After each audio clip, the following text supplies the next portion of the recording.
Let me welcome all our speakers. Let me welcome all the audience. This is the ALETS BFSI Next Gen Virtual Summit, and we are having this panel discussion, which is on the topic insurance and COVID-19, changing face of Indian insurance companies through digital identity. And we have our speakers. Let me introduce them to you. Our first speaker is Mr. Anup Seth. He is the Chief Retail Officer of Edelweiss Tokyo Life Insurance. Welcome, Anup. Thanks for joining us. We have our next speaker, Mr. Visheshri Singh. He is the Chief Marketing Officer and Principal Officer, Universal Sompo General Insurance Company Limited. Thanks for joining, Mr. Singh. Welcome. Our next speaker is Anika Agarwal. She is the Chief Marketing Officer, Max Cooper Health Insurance. Welcome, Anika. And our next speaker is Varun Gupta, who is from the uh, Max Life Insurance itself, and he is the EVP and National Head of Axis Bank Insurance Relationship. Welcome, Arun. Thanks for joining. And we have with us Mr. Pankaj Pandey, who is the Head of IT, SBI General Insurance. Welcome, Pankaj ji. Thanks for joining us. And our uh, uh, next speaker is Dr. S. Prakash. He is a Managing Director of Star Health and Allied Insurance Company Limited. Welcome, Dr. Prakash. Thanks for Thank you. joining. Namaskar. So much. So we all are aware that the critical situation which has been created by the COVID-19, all the socio-economic ecosystems have been disrupted, not only in India but globally. And how is that impacting the insurance industry?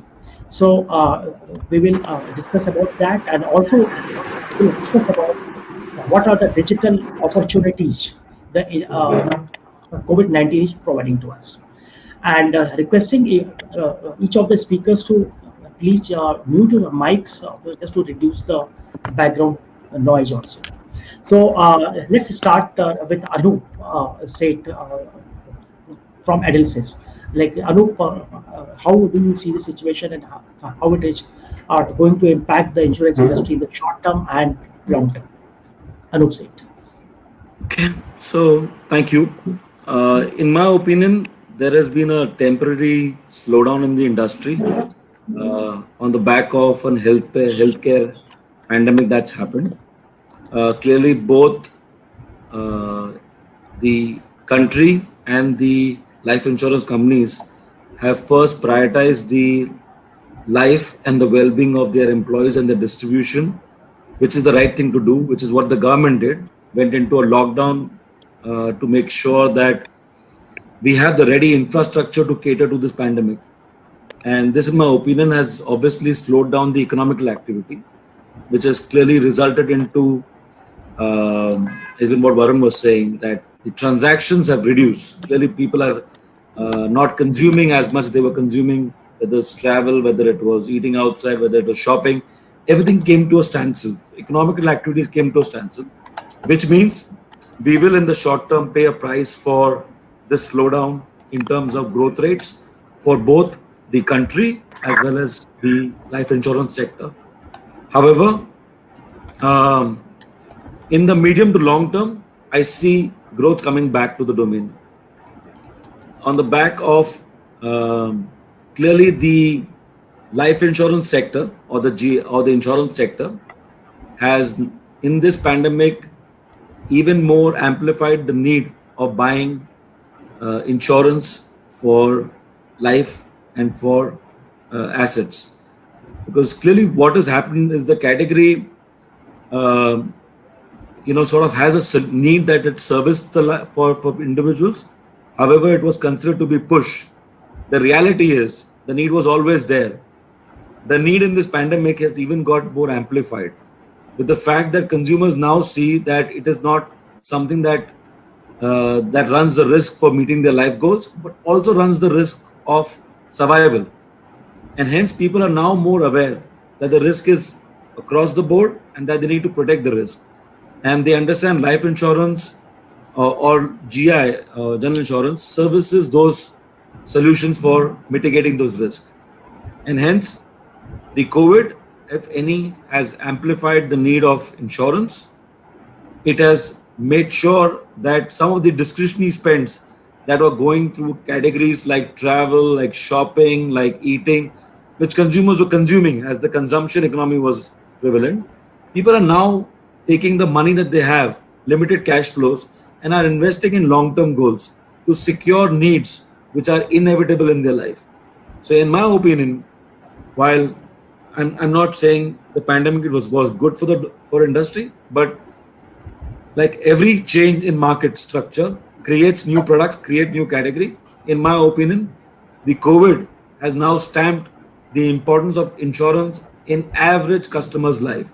It is not only a thing of what the elite needs it, it's for every customer. He needs insurance for all his assets and liabilities and his life goals, and that's what is going to happen.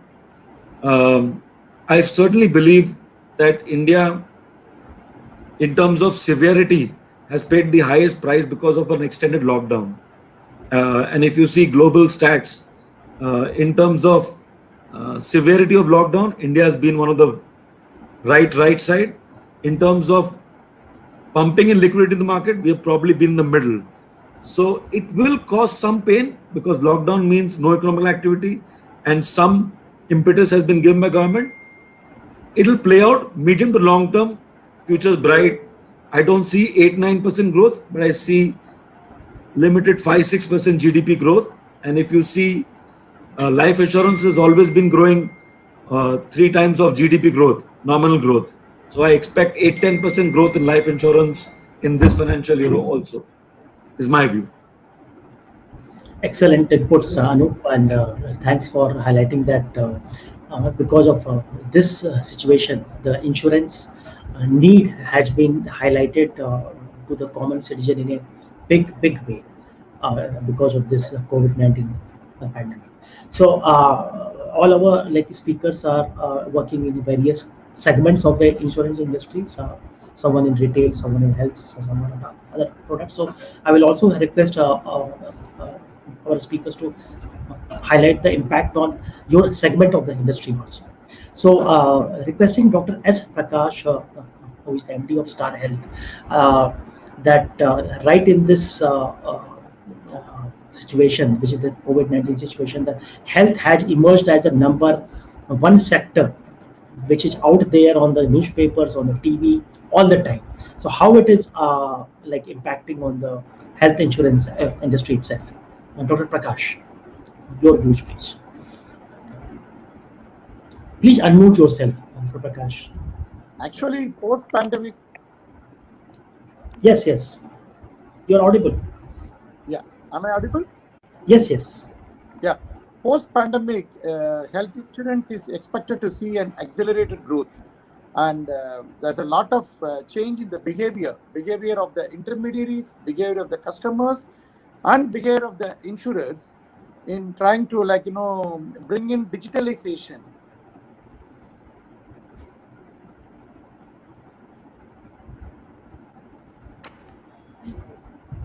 Digital Dr. way Prakash, of we can't hear you. servicing the customers. How to bring in robotic process automations and digital way of servicing the customers at one end, and digital enablement of procuring business is happening at the other end. So I would like to just say one thing. The world country is looking for a vaccine. The vaccine is expected to produce an antibody against a disease. Now, actually, the COVID disease itself has come as a vaccine to the organizations. And the organizations are learning to build antibodies to fight against these disasters and calamities. And it is a painful adjustment, although, but it is a very pleasant result, meaning that there is a lot of digital adaptation and we are learning a lot. The industry is growing, so we cannot physically work in the office, but still we have to be geared up to do the services, so that the regulator is very particular about the best services being rendered to the customers, and the insurance to make the whatever the deserving penetration that it can in this season. So the regulator, actually they are coming up with removal of any of these, waiting period from 30 days, it has been reduced to 15 days. And there is no copay for people above 60 years, senior citizens. There is a waiver of no claim bonus. Even if there is a claim due to COVID-19, it is considered as no claim. And the benefit of no claim bonus is given to the customer in the subsequent years.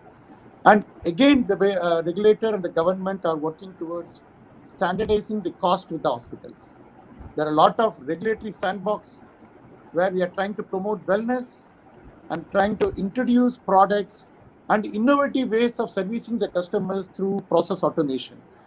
Finally, there are also COVID-19 specific benefit policies and indemnity product that they expect to release from 10th of July. With all these things, a person who cannot afford a regular standard health insurance cover can pay a small money and buy a COVID specific product, have the experience of what is insurance, and later on he can migrate to a standard Mediclaim product. So in this way, I am foreseeing a very dramatic increase in the health insurance penetration, which is going to be very good for the country, to the healthcare ecosystem, and to the economy overall. Sure. I think you have highlighted the major regulatory reforms which are happening at a dramatic pace because of this pandemic situation, and which is a good sign that the government is moving fast and trying to make the necessary changes in the regulations for the health industry and insurance industry to thrive in this situation. And may I request Anika from Max Dupa, that how are you seeing the impact of COVID-19 on this insurance industry? Anika, please unmute yourself. You're not audible.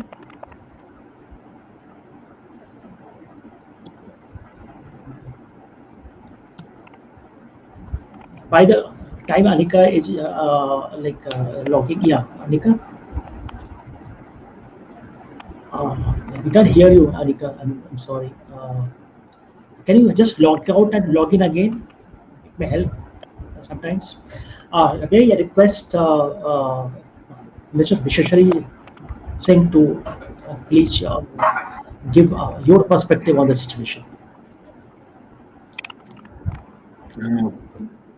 This is a big issue for all organizations. We are a general insurance company in all lines of business. So I see some people from the life insurance and somebody from the health side. The biggest beneficiary that we see right now, or when we see our product line, health has been the biggest beneficiary, which was largely we had to do a lot of put sales. We are seeing some traction on the pull side also, where we have a lot of people specifically demanding COVID-based policies. So we have a bank distribution network where we have launched certain specific COVID-based policies, and we are seeing a good traction on that. However, on the other side, if I go across to my portfolio of motor, what we are seeing is, and especially nowadays, we were seeing that some amount of business has slowed down on the motor side, basically of new business. Renewals are happening, and we were not a very large size company, so our market share on the motor side was not significant.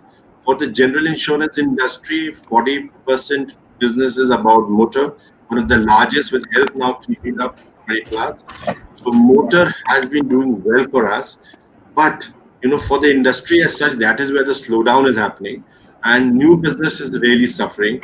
I mean, dealers are not able to sell those numbers. We are seeing certain improvement from middle of July and now August onwards. So, like we are on certain OEM panel like Maruti and Honda, their business has been doing okay because they are from their head offices trying to ensure that the renewal happens. We see Dr. Prakash spoke about that, but the regulator has been very proactive in trying to see that COVID policies are given, people are insured, and like when you go through our industry, there is certain regulation that if a factory is left unattended for 30 days, then the cover ceases. But all those have been done away. The regulators trying to see that people get the cover and it's more dynamic. We find regulator taking a lot of interest to see that things smoothen out. So at the moment, the way we see it is, it's a pandemic. People are not working from their offices. Yet what we see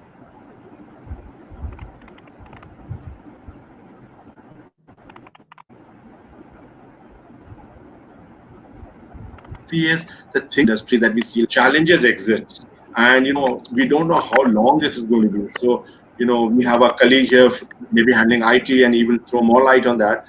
IT has become very important. Risk management, or we have the risk department, which becomes very crucial. Things we had never imagined is happening. So those are the challenges that we see, and future seems a little scary, not the present as such, is what I would like to see on this. Thank you. Excellent inputs, Mr. Singh. Thanks for that. And requesting Varun Gupta from Max Life Insurance to give you a perspective. Yeah, thanks, Ravi. See, I would just add on to what some of the panelists have already mentioned and share my opinion. Firstly, there are two behaviors associated with the life insurance purchase journey, and the recent disruption of COVID has actually challenged some of those behaviors and actually creating a permanent shift and changing the paradigm for all the insurers. The first one, and as Anup rightly mentioned, life insurance product is positioned in the minds of the consumers as a push product, because usually you don't get up in the morning and say, I want to buy life insurance today. You usually wait agent or a banker to come and position the product to you. But what we have also seen is that whenever there is a life stage based trigger, if anything happens in our life, for example, if there is a death in the extended family, or let's say an extended family member is going through a medical problem, needs surfaces. And if you see, the COVID is actually a very large scale life stage trigger. And what that has done, that has basically created a greater realization in our community to safeguard the financial future of our loved ones. And I'll just validate this from a data point which we got from Google. If you see the Google searches of life insurance, the searches of life insurance in the post-COVID has gone up by 27% year on year, versus let's say a single digit growth last year same time. And the term insurance has gone up by 100% versus 15% same time. The second behavior was of face-to-face selling, F2F selling. And why? Because usually insurance is a very advice-based sales. And now we are seeing that social distancing and lockdown has impacted this face-to-face meetings, and hence all the insurance companies have actually adapted themselves to virtual selling. And in our company we call it H2H selling, which is home-to-home selling. So face-to-face selling, F2F selling, has become H2H selling. So now how do we see moving forward this whole new working order? I see 2 or 3 opportunities and challenges which insurers have in specific.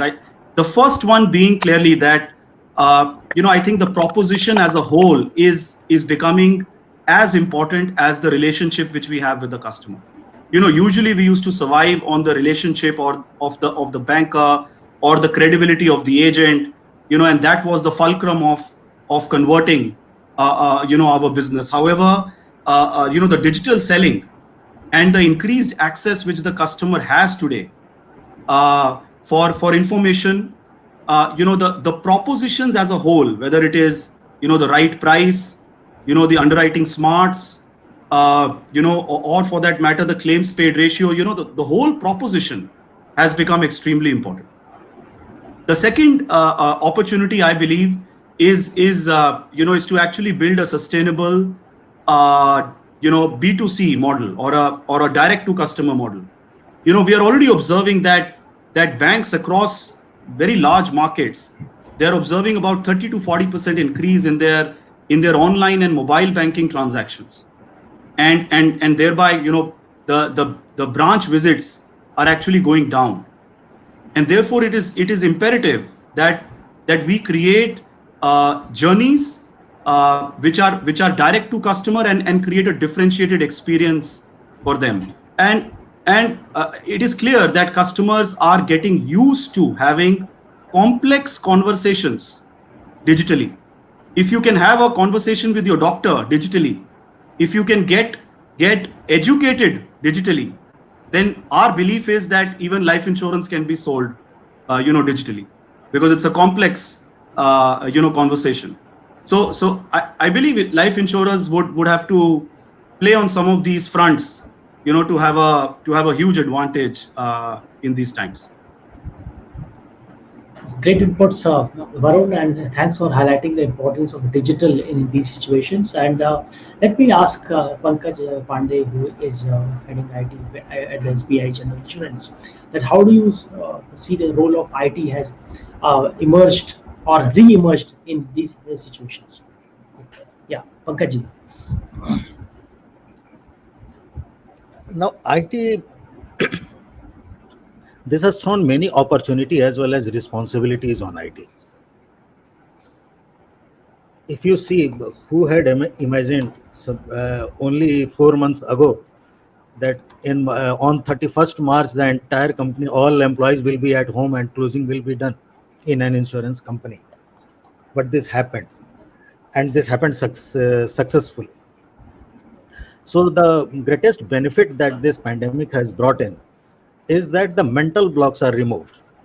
Now this is a new life, and the old prejudices, few things that have gone, like adoption of digital, working from home. Now we are working from anywhere, anytime. Okay. Earlier, what was that? Earlier, working from home was like something. 2 lines was mentioned in HR policy that we also offer work from home option for a few days in a month, something like this. But now you can't imagine life without that.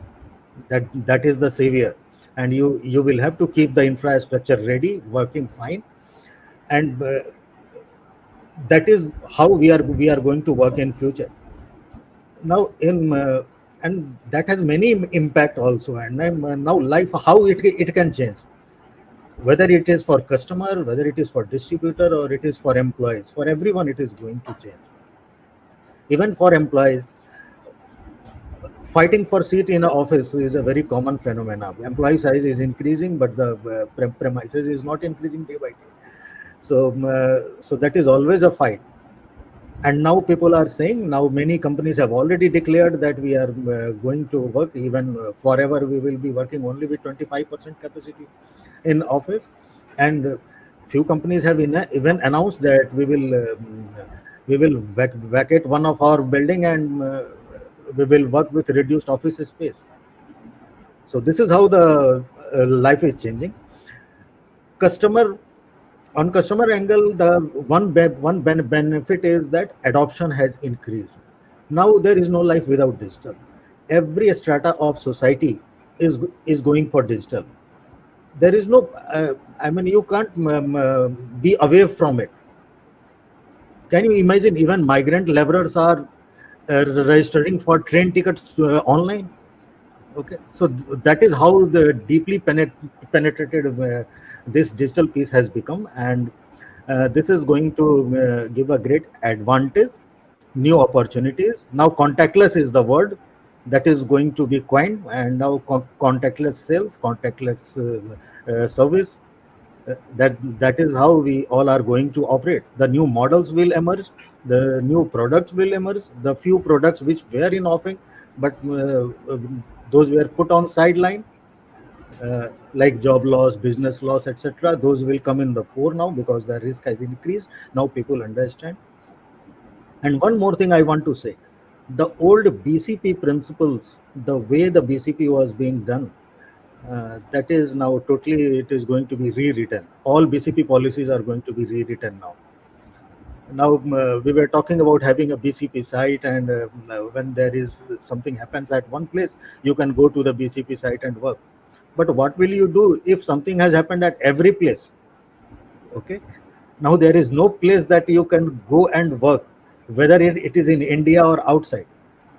So that is how deep impact of this pandemic is, and I am looking forward to an interesting time ahead. Thank you. Yep. Thanks, Pankaj, for highlighting the importance of digital, and your example about the migrant laborers is very, very, what do you call, relevant. We have seen on TV that how they are using mobiles to save themselves from this situation. So it's a highly relevant example here. We have Anika here with us. So Anika, thanks for joining us. And may I request you to rotate your phone, please, if you don't mind, Anika. Yes, but no. Yeah, yes, Anika, your views on this situation, COVID-19 and impact on the insurance business. Anika, we can't hear you. I'm sorry.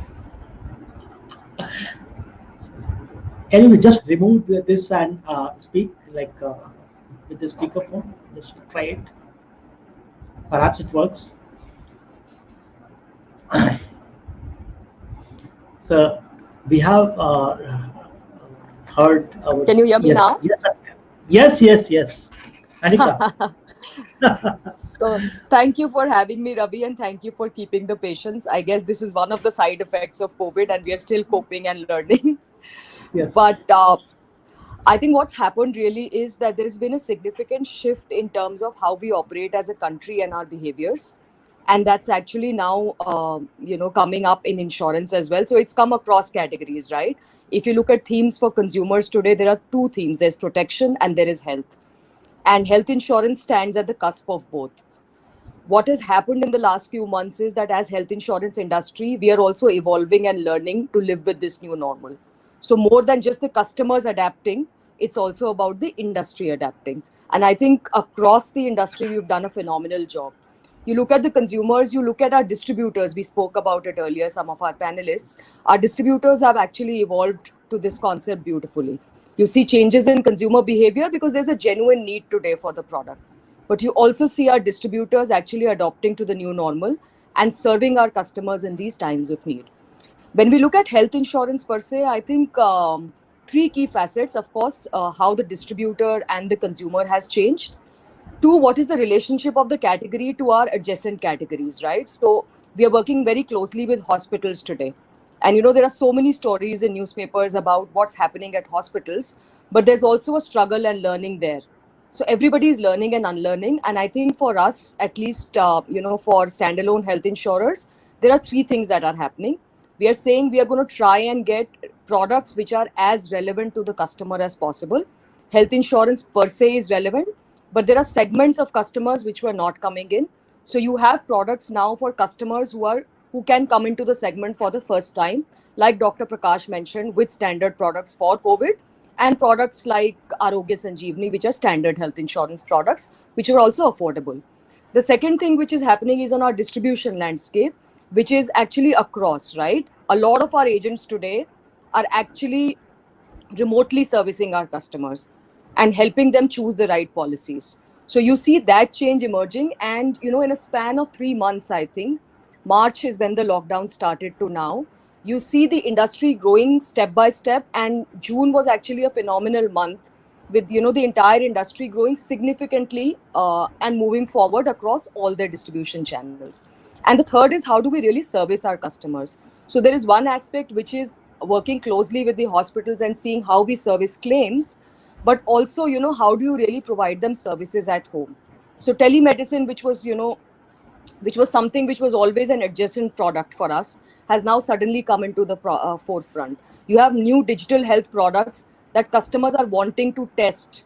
And, the insurance industry is coming back with propositions like this.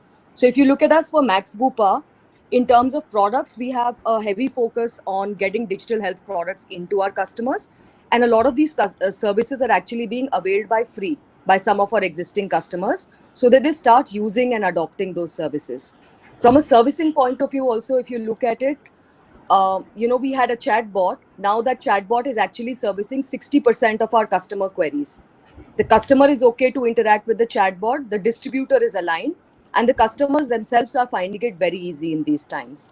So whatever initiatives that the industry had taken from a digital move forward perspective are seeing greater adoption and a greater push from our distributor network as well.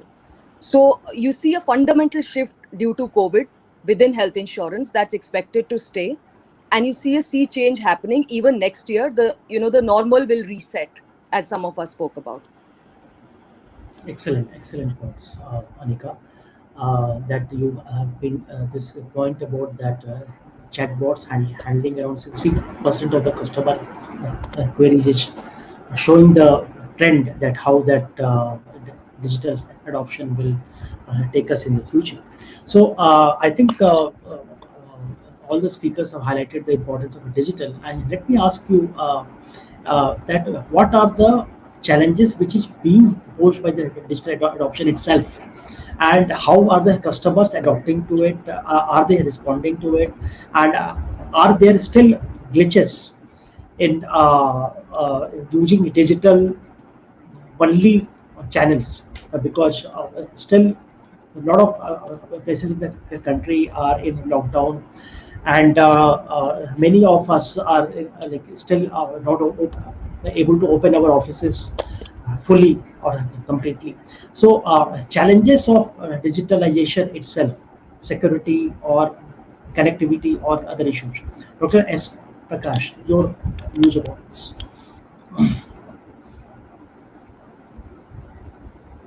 Please unmute. Mute my yeah, that's a very good question. You're talking about digital. 100% digital, is it happening? Is $1 million question, because it is more a digital enablement or a digital fulfillment of the business.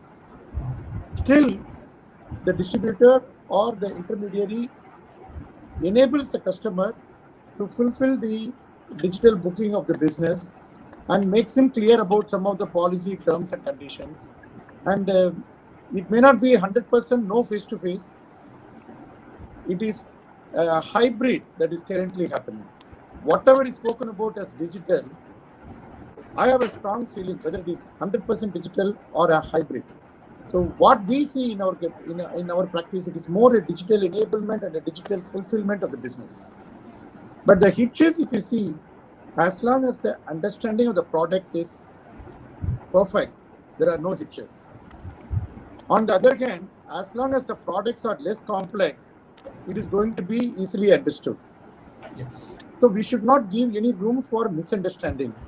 In this digital era, we have to look at making the product as simple and less complicated as possible, so that with a perfect understanding, there can be no glitches. Since we are eliminating the intermediary role, and we have to enable the people to understand the product as they go through that online. That's my submission. Excellent inputs. Excellent, Dr. Prakash, that you mentioned that that it's a digital enablement and not overall like digitalization itself. And requesting our next speaker to talk about how are the Dr. Prakash has mentioned about the complexity of the insurance product itself, and like how do we make it simple for the customers, and especially when right now now the insurance has been sold as a physical product. There is an agent which explained to the customers. So how are we going to make it simpler? So requesting all speakers to please mute your mics, please. You can mute the noise. So Mr.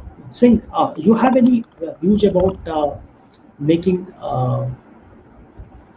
the insurance product simpler to understand for the customer. And requesting Dr. Prakash, please mute your mic, please. Yeah. Mute the mic. Yeah. This is it. Question about complexity of the stress. Yes. The biggest challenge on this webinar sometimes is that you hear half of it and you miss half of it. So, you really have to be alert to that and try and understand the question logically.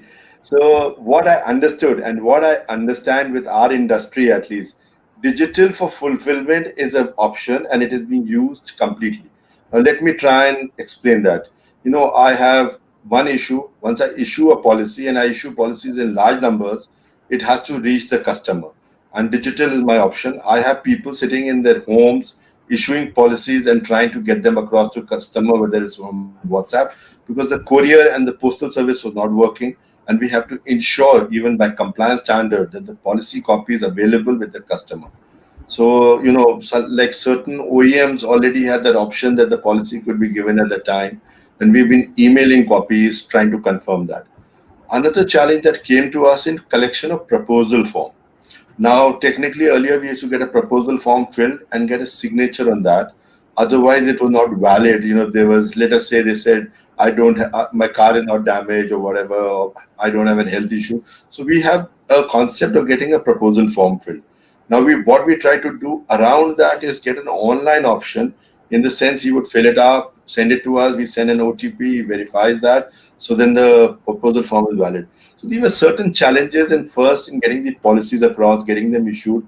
But a bigger challenge is, very recently we had a very large claim that came up in Gujarat, and about 1,000 CR claim on property side. And we had to get it surveyed. And the survey was finding it difficult to read the site. There were certain challenges in that. So for an industry asset, everything cannot be done digitally. So motor claims and a lot of things like that is still very easy to handle. Larger claims do challenge us, and the digital is not the option. However, I was listening to a discussion with Yashish of Policy Bazaar, and he did say that, they are seeing a lot of traction in policies, and lots of, they have actually seen an exponential growth of business in this period of close down. And the reason is people are renewing their policies, they're going digital. So I think it has pushed us to improve and maybe use this option more fruitfully. So I feel that the digital adaptation, which would have taken another 2 years, is going to happen very quickly. I mean, I've done a lot of things to improve on a digital setup, and I think all companies have done that. And, it has pushed us to move much faster towards digitization and getting premium across. Challenges, of course, are there. Face-to-face is face-to-face, and especially for agents. But I think, general insurance industry has adapted reasonably well and hasn't seen so much business going down. So that would be from me. Thank you. Excellent inputs, Vishweshwari ji, and you have highlighted the challenges of digital itself, that digital is not the end to it. And may I request our next speaker, I can see Anika here. So Anika, and also Pankaj is also here. So let me ask Pankaj first, that what are the challenges going digital itself? We heard from Dr. Prakash and Vishweshwari saying that digital is not the end of the providing all the solutions in insurance. So how are you seeing it in your sector, Pankaj? See, one thing I will say, there are two parts. One is first whether to go for digital. So as I said, that the greatest advantage of this pandemic is that now the willingness or the mental block that has been removed. So one challenge has been overcome. Now, second thing is that now digital we have to look at. Till now, what we were doing, that digital was being looked at as excellence initiatives. Now, this is survival need. Okay, so now we will have to look at like this. All systems and processes, we will have to relook at it, because till now the digital was being developed, that we are having a manual process, and then we are also going through digital. But now it is digital come to the front. Now we have mainly digital, and in the extreme situation we will have to go for manual. So that is the mindset we will have to change, and the processes will have to be rewritten. the challenge, one challenge I can see for digital in India is the language, because the English language is still a problem for a large mass, and the vernacular has to play a role here. We will have to provide vernacular means through which people can interact digitally.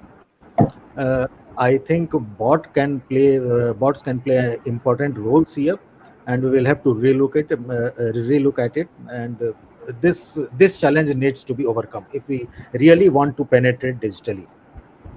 Yeah, so that is Yes, what. excellent point. Excellent point that Pankaj, you highlighted that earlier digital was seen as another strategy, but now it is the focus strategy. We have to take it. So we are in the concluding phase of the session, and I can see Anika. Anika, your views about the digital adoption challenges itself and how it is helping or still not enough helping in business continuity processes. Anika. So look, there have been teething challenges. The first and foremost have been, our people's own adoption. But in the last 3 months, I've seen significant uptick across. So giving you an example, outside, customers, if you look at our call centers, they're all now on cloud, and people have got used to working from home and delivering similar outcomes. We used to have a process around agent onboarding. That's completely digitized now. It was digitized prior, but now you see almost 100% adoption, and you can get an agent on board within 30 minutes. You look at customers, you need to simplify, as Dr. Prakash said, for them to adopt and reduce the role of intermediary. So while products is one aspect, it's also what you do on your digital platforms. So you need to provide some aids. If you look at the Max Bupa website currently, we have a disease calculator, for example, which tells the customer that this is the cost of treatment and this is the health insurance sum insured you need. So it makes it easy for them to do it themselves. We talked a lot about policy inclusions and exclusions. There's a feature where you just type in and you say, is this disease covered in this policy? And it'll answer yes and no, or provide you an alternate of saying, hey, why don't you check out this policy? This one has OPD, that one does not. So I think it's also a question of how much do we push the agenda and needle to move this forward. You'll see significant progress in adoption. Sure. Excellent inputs, Anika. And last question, which I'm going to request Sapani to talk about, is the question is a more of a provocative question to provoke. The question is COVID-19 a blessing in disguise for insurance industry? So requesting Dr. Prakash to answer it first.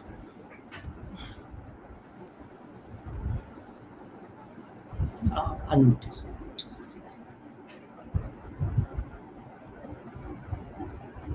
Please unmute. Yeah. Yes. Certainly, it is a blessing. Certainly, it is a blessing.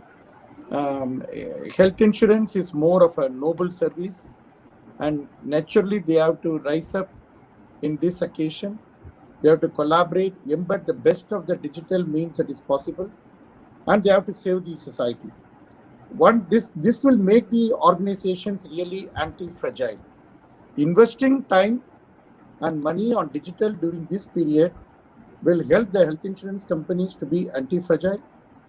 And digital doesn't mean only in sales and service of health insurance, but also in facilitating digital advancements that are happening at the healthcare provider areas. I mean in the hospitals. For example, a customer need not go regularly and visit his specialist in the hospital as an outpatient. All these things can be done digitally through a telemedicine service. Most of the queries, apprehensions, to clear all the queries and apprehensions, one need not go all the way to the hospital. They can use the telemedicine services. A lot of outpatient consultation depends on follow-up for senior citizens, particularly with non-communicable diseases. These follow-ups can happen through telemedicine. So as a first mover, what we thought is, along with the Telemedicine Society of India and Association of Healthcare Physicians of India, I said that, okay, we are going to cover telemedicine services as any other outpatient services. All our policies that cover outpatient will cover telemedicine also. And we have also established a telemedicine center Initially, pre-COVID seasons, we used to have close to 100 calls in a day. Now we are getting close to 700 to 900 calls in a day. So we are trying to create a mental health helpline, a mind health. This is very important in this context. We have around 1.5 crore plus customers, more than 15 million customer lives that we are covering.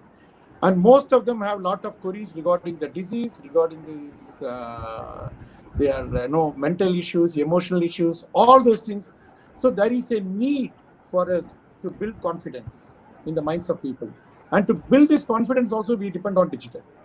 And our telemedicine services are doing we are very pleased to offer these services at free of cost. Now we are doing not only for customers, even to the common man. We are helping them to have all their queries sorted out.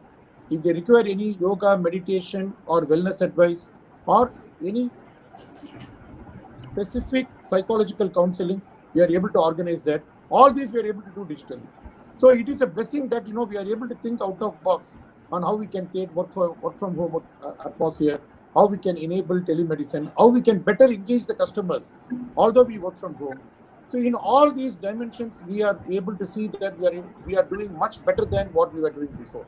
So definitely, this is a great blessing, and every one of us have to best utilize this time to enhance our knowledge, look out of box, and reach the customers, so that the confidence on the concept of insurance can be built in a very rich way, and health insurance can penetrate more and more. Excellent inputs, Dr. Prakash.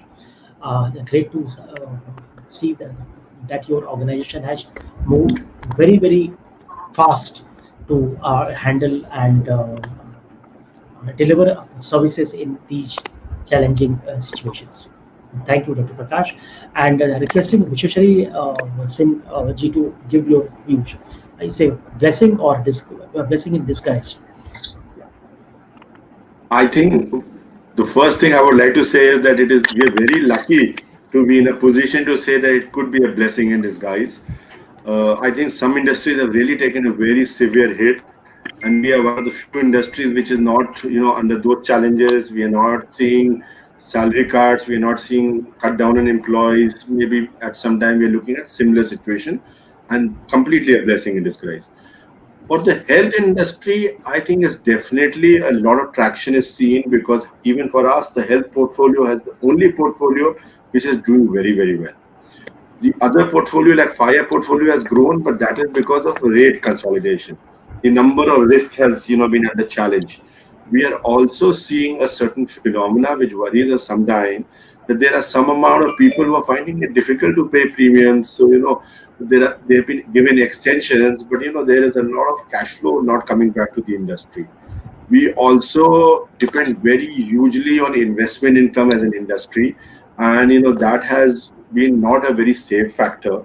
So we do worry about that factor also, because general insurance industries sometimes don't have too much of underwriting profit, and it's only investment income which is a savior for most of us as business growth.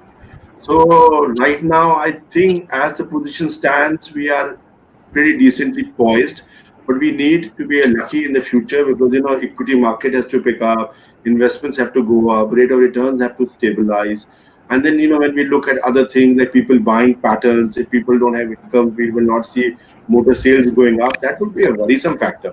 So right now, I could say it still is. We are stable. I wouldn't say complete blessing in disguise, except for the factor that we've been pushed to do other things, and we are more, and we have done that. So it has, maybe we are now better prepared to deal with difficulties and challenges that they arise, and we've been tested out and come out not too badly out of it. That is my viewpoint. But my industry, I wouldn't say we are very happy with the scenario, and we still worry about certain factors.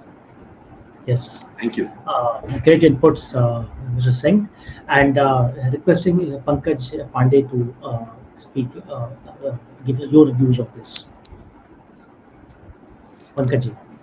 I will have a simple counter question, that our risk perception about life, health, and livelihood, that has increased or decreased in this scenario.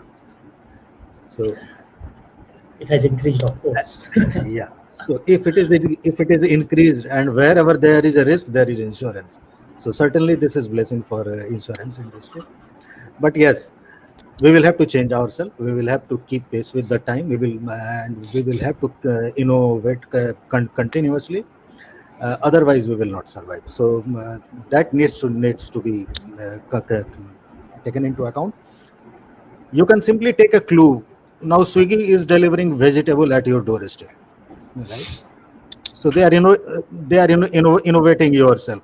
You have to do something to meet the current need of the customer. So that is what my point of view. But yes, there are lot many opportunities in these times for insurance.